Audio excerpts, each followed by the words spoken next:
तो आज हम पढ़ने वाले हैं एक्सरसाइज 16.1 के बारे में। मैंने आपको लास्ट वीडियो में बता दिया था कि 16.1 यानी कि जो क्यूब और क्यूबॉइड यानी कि घन और घनाभ की प्रश्नावली थी, ये घन घनाभ में किस तरह के फॉर्मूले यूज होते हैं वो सब हम लास्ट लेक्चर में देख चुके हैं। जिसने वो लास्ट लेक्चर नहीं देखा तो उस लेक्चर को देख लो, जिससे कि आपको फॉर्मूले वगैरह का आइडिया लग जाएगा। मैंने आपको एग्जाम्पल भी करा दिए हैं। तो आज हम इस वीडियो में बात करेंगे 16.1 एक्सरसाइज के क्वेश्चंस के बारे में। ठीक है, एक्सरसाइज 16.1 आप निकाल लीजिए, मैथमेटिक्स की किताब आप खोल लीजिए और हम वीडियो स्टार्ट करते हैं, पढ़ाना स्टार्ट करते हैं। देखो, आपको पहला क्वेश्चन दिया है, बहुत ही आसान क्वेश्चन से शुरुआत करते हैं किसी भी प्रश्नावली की। कि आपको एक घनाभ के अंदर एक घनाभ दिया है। सबसे पहले आप सवाल को पढ़ोगे, सवाल में कौन सी आकृति के बारे में बात हो रही है उसको लिखो।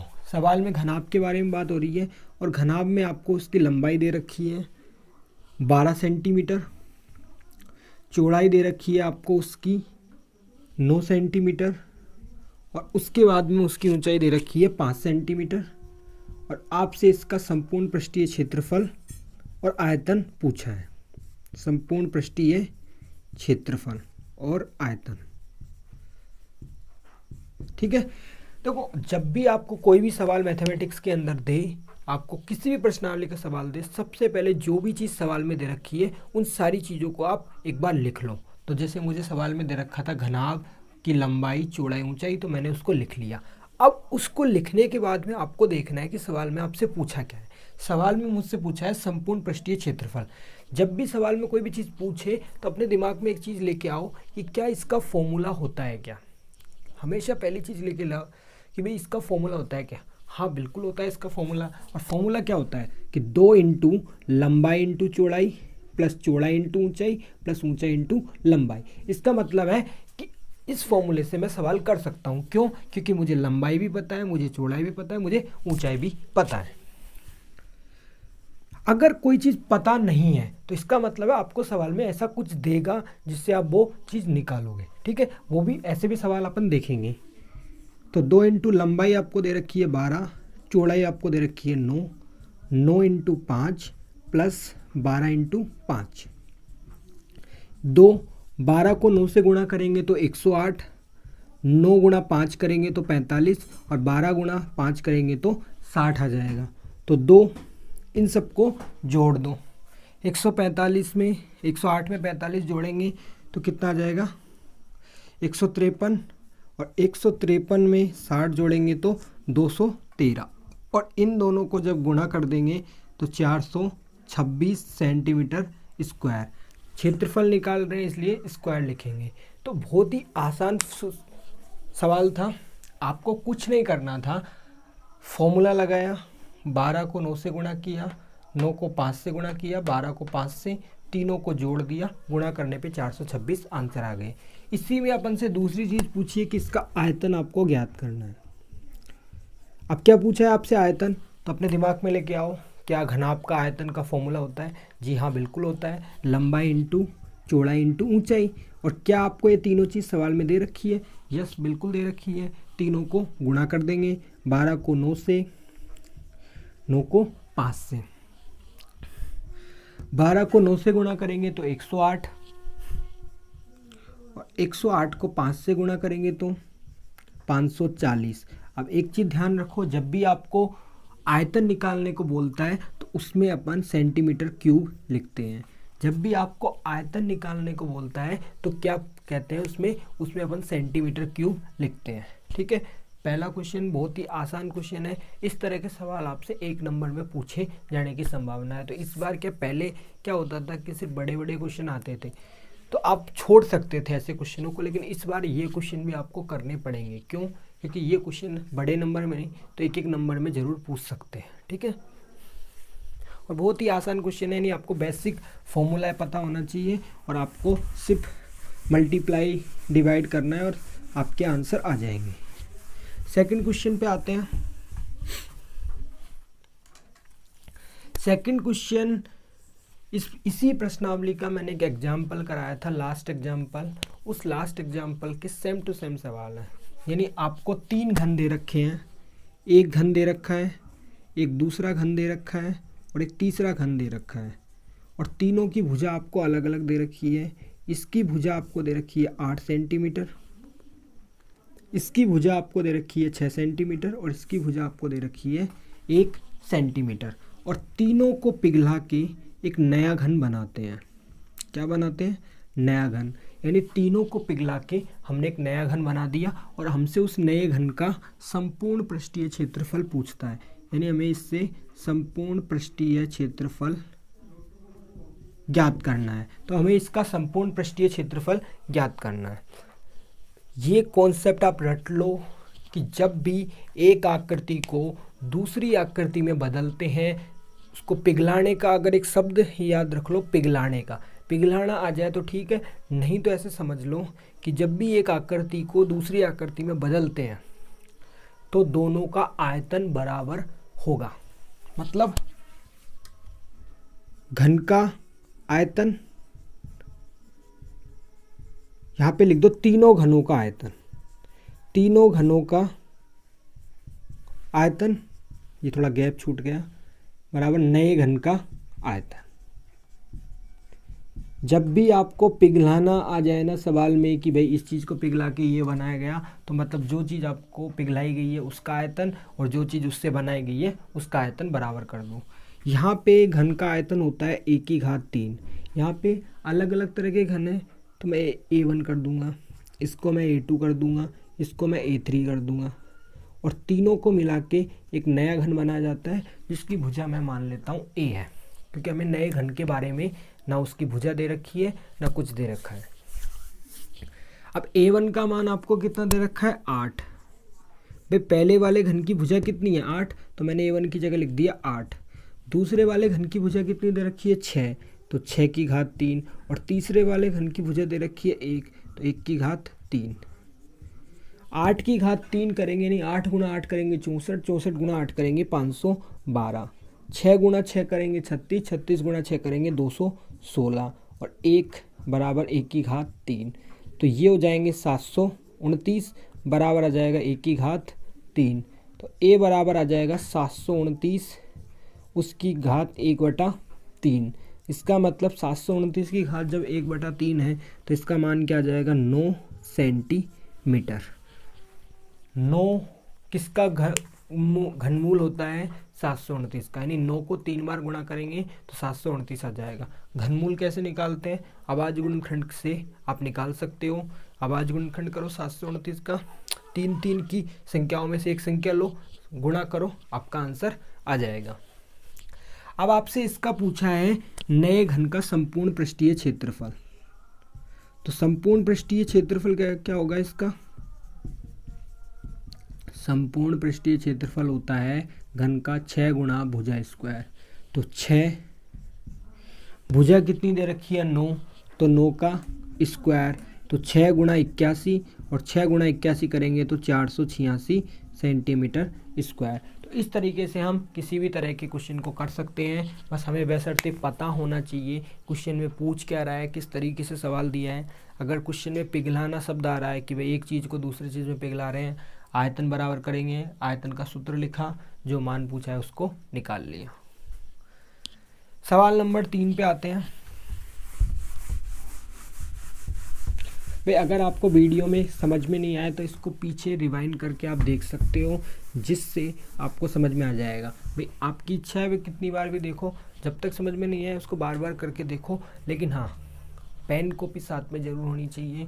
अगर पेन कॉपी साथ में रहेगी तो आसानी रहेगी आपको समझने में ज़्यादा। अगर आप लेटे लेटे मैथमेटिक्स पढ़ोगे तो वो आपकी समझ में नहीं आएगी। ठीक है, तीसरा देखते हैं। तीसरे नंबर का सवाल देखें तो आपको दे रखा है एक संदूक की माप। ठीक है, आपको एक यहाँ पे दे रखा है संदूक, और संदूक की माप आपको कितनी दे रखी है? 50 × 36 × 25। ठीक है, और आपसे इस पे एक कवर यानी कपड़े को छड़ाने की बात हो रही है कि इस पे कवर छड़ाना है, और आपको वो कपड़ा किस में चाहिए? वर्ग सेमी में। अब इस पूरे क्वेश्चन का जो आंसर है वो एक शब्द में छिपा हुआ है, और वो शब्द है वर्ग सेमी। जिसने इस शब्द को इग्नोर कर दिया ना तो उसको वो सवाल नहीं होगा। तो कोई सवाल के जो जान है वो है वर्ग सेमी, और आपको इस वर्ग सेमी को ध्यान रखना है। जब भी सवाल में कोई भी चीज़ आपसे वर्ग सेमी में पूछे मतलब आपको उसका क्षेत्रफल निकालना है। क्या निकालना है? क्षेत्रफल। भाई अगर आपसे ये पूछता है कि भाई किसी भी चीज़ का आंसर वर्ग सेमी में ज्ञात कीजिए, मतलब वो आपसे सीधा सीधा बोल रहा है कि आपको इसका क्षेत्रफल निकालना है। और अगर आपसे किसी चीज़ का आंसर सिर्फ सेमी में पूछे, वर्ग नहीं है उसके आगे, तो आपको उसका परिधि या परिमाप निकालना है। और अगर आपसे किसी का आंसर घन सेमी में दे तो आपको उसका आंसर किस में निकालना है? आपको उसका आंसर निकालना है आयतन में। यानी कि आपसे सवाल में क्या पूछा है? आयतन पूछा है। ये बहुत ही ट्रिकी टाइप की चीज़ होती है कि भाई कई बार आपको क्या है, डायरेक्ट आयतन ना पूछ के क्या पूछ लेता है कि घन सेमी में कुछ चीज़ बताओ, घन सेमी में मुझे कपड़ा बताओ, या घन सेमी में वो बताओ। तो यहाँ आपको बस चीज़ों को देखना है। अगर वर्ग सेमी है तो क्षेत्रफल, घन सेमी है तो आयतन, सेमी है तो परिधि या परिमाप। ठीक है, तो अब आपको पता चल ही गया कि भाई वर्ग सेमी है तो मुझे क्षेत्रफल निकालना है, और आपको सवाल में क्या दे रखी है? संदूक का। तो इसका मतलब संदूक का क्षेत्रफल आपको निकालना है। तो लगा दो भाई संदूक का संपूर्ण पृष्ठीय क्षेत्रफल। संपूर्ण पृष्ठीय क्षेत्रफल क्या होता है? 2 गुणा लंबाई प्लस चौड़ाई, चौड़ाई गुणा ऊंचाई, ऊंचाई गुणा लंबाई।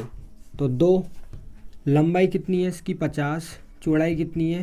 देखो पता कैसे चला कि मैंने इसमें घनाभ का फॉर्मूला लगा। देखो अगर आपको सवाल में 3 चीज़ें से गुणा करके लिखी हो तो समझ जाना कि ये लंबाई है, चौड़ाई है और ऊंचाई है। जब भी आपको सवाल में ऐसे 3 संख्या गुणा में हो कि किसी की माप लंबाई गुणा चौड़ाई गुणा ऊंचाई कुछ दे रखा है, तो समझ जाना वो लंबाई, चौड़ाई और ऊंचाई होती है। तो यहाँ ये किस संदूक किसकी जैसी है? घनाभ की जैसी। तो यहाँ घनाभ का फॉर्मूला लगाया है। प्लस 36 गुणा 25 प्लस 50 गुणा 25।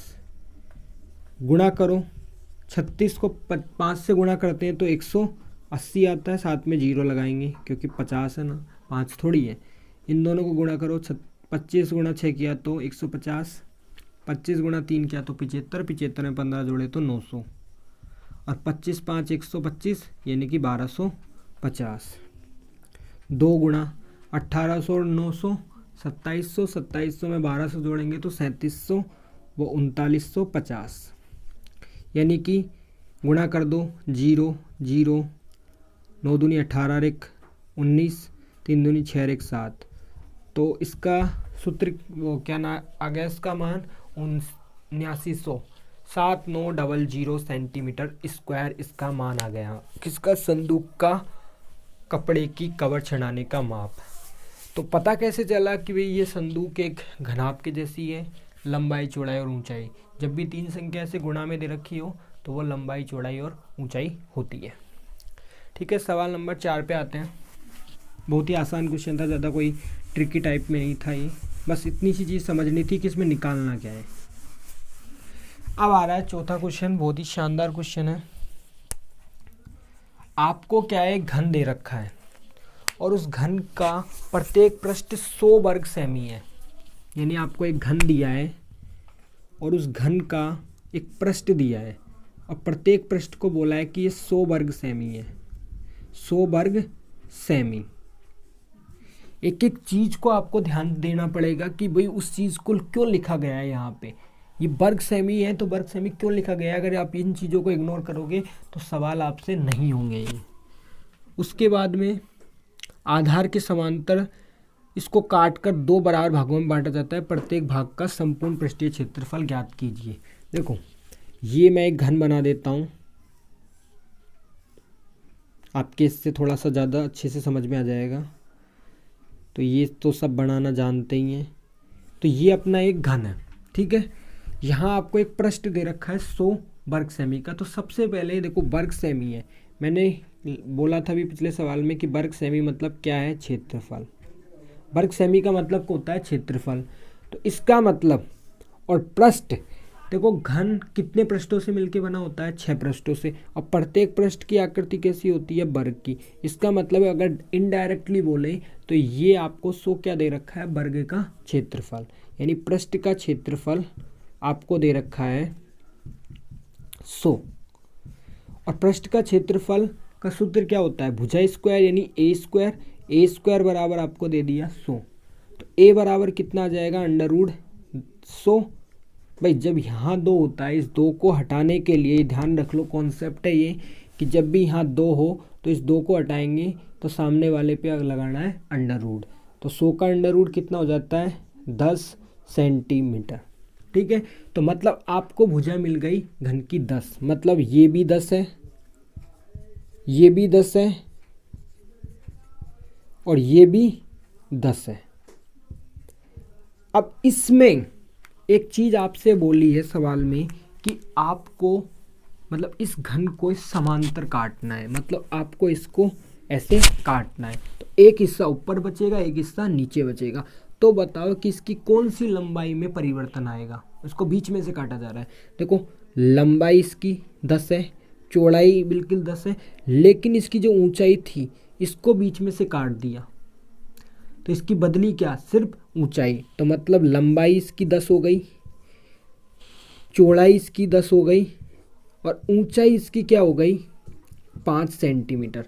देखो पहले लंबाई और चौड़ाई क्या थी इसकी भुजा, लेकिन जैसे ही इसकी जो ऊंचाई है उसको 2 भागों में बांट दिया तो ऊंचाई हो गई 5। तो जब ये बदल गई तो ये लंबाई हो गई और ये चौड़ाई हो गई, और ये तीनों चीज़ें किस में होती है, घनाभ में। तो घनाभ का पृष्ठीय क्षेत्रफल, तो यहाँ पे प्रत्येक भाग का क्षेत्रफल क्या हो जाएगा जिसको काटा गया है। तो आपको सिंपली फॉर्मूला लगाना है, 2 गुणा लंबाई प्लस चौड़ाई, चौड़ाई गुणा ऊंचाई, ऊंचाई गुणा लंबाई। तो 2 10 गुणा 10 प्लस 10 गुणा 5 प्लस 5 गुणा 10। तो 2 गुणा 100 प्लस 50 प्लस 50, यानी कि 2 गुणा 200 मतलब 400 सेंटीमीटर स्क्वायर। तो आपको बस इतना सा ध्यान रखना है कि इसके अंदर कौन सी भुजा मतलब आधी करनी है। देखो आपको ये ऊंचाई आधी होगी, भाई इस कमरे को मैं बोलूँ कि बीच में से आप काटो तो भाई उसकी ऊंचाई तो बदलेगी ना, लंबाई तो 10 है वो रहेगी, चौड़ाई भी 10 है वो रहेगी, लेकिन सिर्फ ऊंचाई है वो आपकी आधी हो जाएगी। ठीक है, तो ये 4 क्वेश्चन अपने कंप्लीट हो गए। 5वां क्वेश्चन बहुत ही धांसू सवाल है मेरे अकॉर्डिंग। सिर्फ इस प्रश्नावली में यही सवाल ऐसा है जिसमें थोड़ा सा आपको दिमाग लगाना पड़ेगा, बाकी सारे सवाल डायरेक्ट बेसिस पे हैं। 5वां सवाल देखो, आपको एक बगैर ढक्कन का एक बक्सा दे रखा है जो 3 सेंटीमीटर मोटा है, मतलब आपको एक बक्सा दे रखा है जो 3 सेंटीमीटर मोटा है, उसके बाहरी लंबाई चौड़ाई ऊंचाई। अब आप समझ जाओ कि लंबाई चौड़ाई ऊंचाई बोल रखा है, तो लंबाई चौड़ाई ऊंचाई क्या होती है उस बक्से का, मतलब यानी जो बक्सा दे रखा है वो आपका घनाभ हो गया। यानी बाहरी लंबाई बक्से की बाहरी लंबाई आपको दे रखी है, बाहरी लंबाई। तो बक्से की जो बाहरी लंबाई है वो दे रखी है 146 सेंटीमीटर, है ना, यही है। चौड़ाई दे रखी है, इसकी बाहरी चौड़ाई है 116 सेंटीमीटर, और ऊंचाई आपको दे रखी है इसकी 83 सेंटीमीटर, और आपको इसकी मोटाई दे रखी है 3 सेंटीमीटर।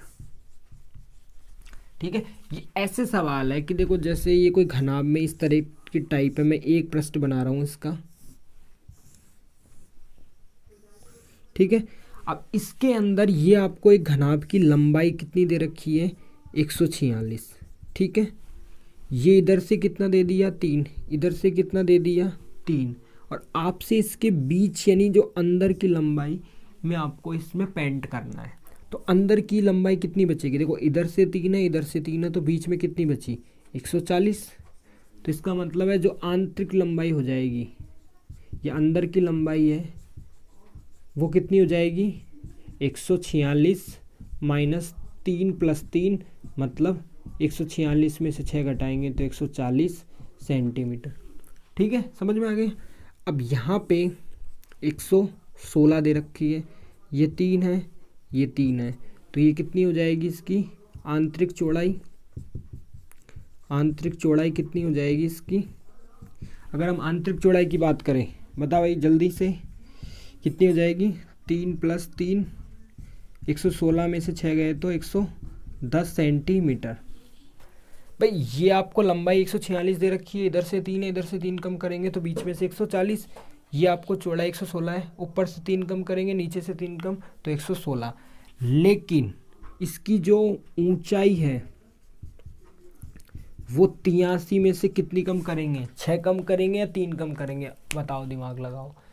देखो, अगर मैं बोलूँ ये जो कमरा है वो एक बॉक्स है और इसके ऊपर की छत नहीं है, ये 3 सेंटीमीटर मोटी है, जब ये छत है ही नहीं तो ऊपर वाली लंबाई तो घटेगी नहीं ना, ऊपर वाली जो मोटाई है वो तो घटाएंगे नहीं, क्योंकि उसका ढक्कन ही नहीं दे रखा। तो इसलिए यहाँ पे से सिर्फ कितना घटाएंगे? 3 घटाएंगे, यानी वो नीचे से अपन 3 सेंटीमीटर घटाएंगे, क्योंकि ऊपर तो वो खाली दे रखा है, बिना ढक्कन का है, बगैर ढक्कन का बोला है, तो वो इसीलिए बोला है कि आपको यहाँ से सिर्फ 3 घटाना है। तो ये आ जाएगा 80 सेंटीमीटर। अब सवाल में दम नहीं है, अब आपको सिर्फ सवाल में क्षेत्रफल निकालना है। किसका? बक्से के आंतरिक पृष्ठ का क्षेत्रफल। अब यहाँ पे सबसे बड़ी चीज़ आती है कि आंतरिक पृष्ठ का क्षेत्रफल कैसे निकालेंगे।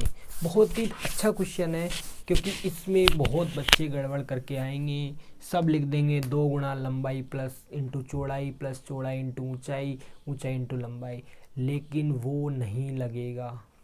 कोई बता सकता है क्यों नहीं लगेगा? क्योंकि कारण ये है, क्योंकि वो है बगैर ढक्कन का, और आपको पता है कि घनाभ में 6 पृष्ठ होते हैं। जब एक पृष्ठ है ही नहीं है, ऊपर वाले पृष्ठ पे पेंट थोड़ी होगा, पेंट तो सिर्फ 5 परतों पे होगा, एक इधर, एक इधर, एक आमने सामने और एक नीचे वाला। जो ऊपर वाला छठा है वो गायब है। इसका मतलब उनको सिर्फ 5 पृष्ठों का क्षेत्रफल निकालना है। तो वो कैसे निकालेंगे? यहाँ 2 तरह के सूत्र लगेंगे। एक तो 4 दीवारों का क्षेत्रफल, जब भी 4 दीवार दे रखी हो तो 4 दीवारों का क्षेत्रफल का आप सूत्र लगा सकते हो, प्लस एक पृष्ठ नीचे बची है, नीचे के पृष्ठ में क्या है? एक लंबाई एक चौड़ाई है, यानी कि नीचे के यानी कि एक पृष्ठ का क्षेत्रफल।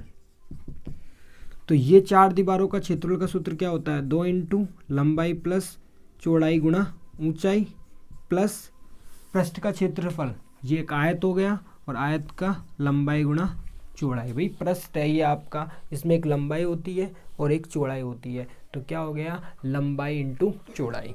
अब तीनों चीज़ आपको दे रखी है, तो 2 इंटू लंबाई कितनी हो गई इसकी? 146, 140, तो 140 प्लस 110 गुणा 80 प्लस 140 गुणा 110, तो 2 गुणा 250 गुणा 80 प्लस इन दोनों को गुणा कर दो तो ये आ जाएंगे 11 चौक 44, 11 8 4 15, ये तो हो जाएंगे 15,400। और इनको गुणा करो 500 गुणा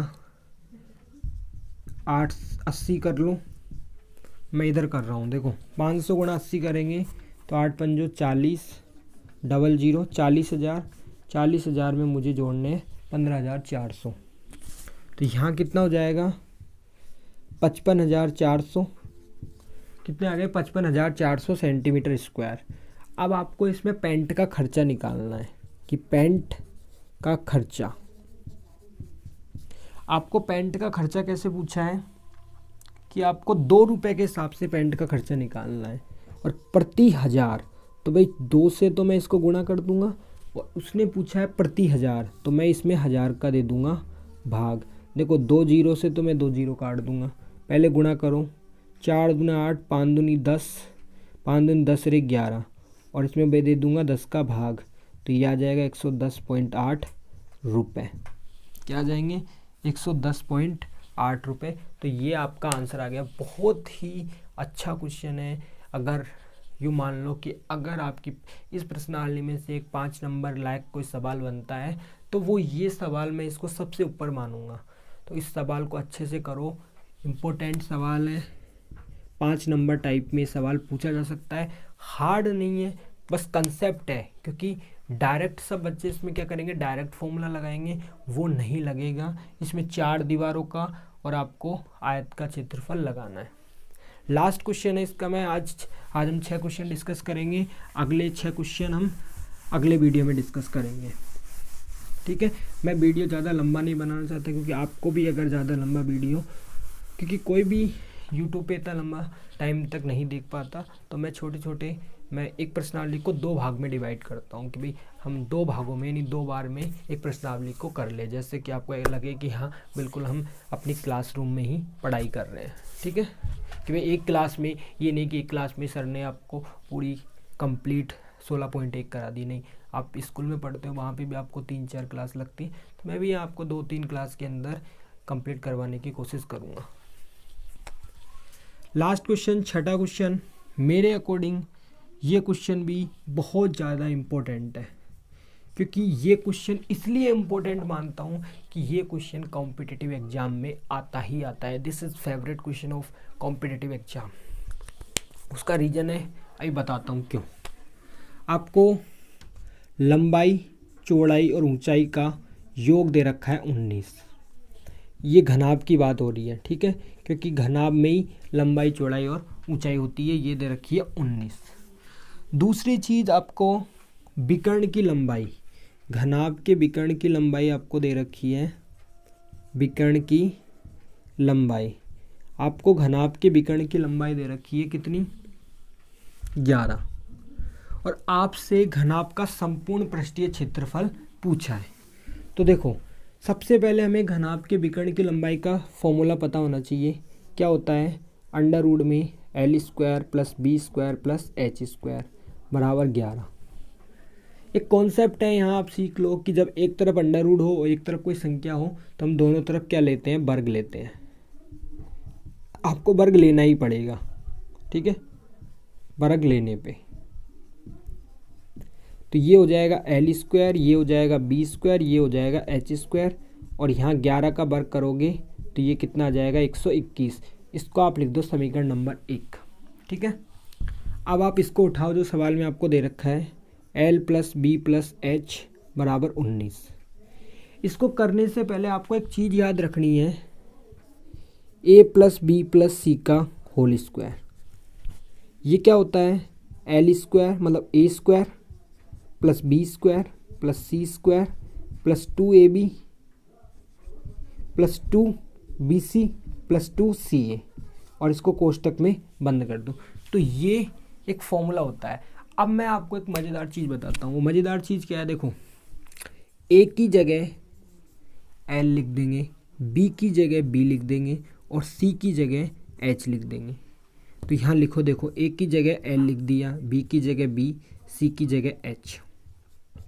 A की जगह L, B की जगह B, C की जगह H +2, A की जगह L, B की जगह B, C की जगह H, HL लिख दिया।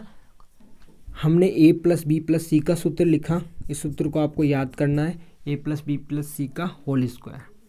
अब यहाँ पे मैं क्या कर रहा हूँ, मैंने A की जगह L लिखा, B की जगह B, C की जगह H।